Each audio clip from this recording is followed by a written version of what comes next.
ठिबक सिंचन केलंय, पण कायम भीती वाटते की माझी ठिबक चोकअप होईल का?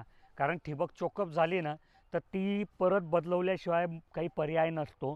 ठीक आहे, ॲसिड ट्रीटमेंट वगैरे करून तुम्ही तात्पुरती व्यवस्था करतात, पण तेवढा हंगाम संपला की परत ती बदलवावीच लागेल, दुसरा काहीही पर्याय नसतो. मग अशा वेळेस आम्ही काय वापरावं? कारण आम्ही जर तिथे ॲटोमॅटिक फिल्टर वापरायला गेले, तर ते लाख रुपयाचे 2 लाख रुपयाचे फिल्ट्रेशन सिस्टीम येते. एवढा खर्च आम्ही करू शकत नाही.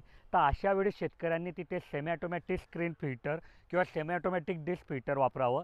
तर हे पूर्ण ऑटोमायझेशनसारखं आहे. फक्त ऑटोमायझेशनमध्ये काय होतं की त्या फिल्टरला जे हँडल असतं ना, ते पण मोटर फिरवते. इथे शेतकऱ्याला फक्त ते हाताने फिरवावं लागतं. आणि याच्यामध्ये कसं आहे की तुम्ही समजा साधं फिल्टर लावलं आहे, तर ते साफ करण्यासाठी मोटर बंद करावी लागते, जाळी उघडावी लागते, जाळी काढावी लागते, ते जाळी साफ करावी लागते, परत लावावी लागते, परत मोटर चालू करावी लागते. तर मजूर किंवा मालक लोक पण नाही करत एवढं.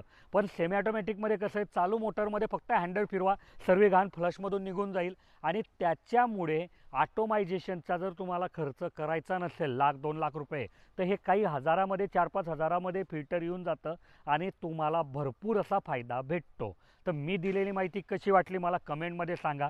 समजा हे सेमी ऑटोमॅटिक फिल्टरबद्दल अजून काही तुमच्या मनात प्रश्न असतील, तर आमचे इंजिनियर दिवसभर तुमच्याकरता उपलब्ध असतात. त्यांचा नंबर इथे दिलेला आहे. तुम्ही त्यांना कॉल करू शकतात आणि तुमच्या मनातली शंका दूर करू शकतात. आणि ही माहिती फार महत्त्वाची आहे, म्हणून प्रत्येक शेतकऱ्यांसोबत शेअर करा.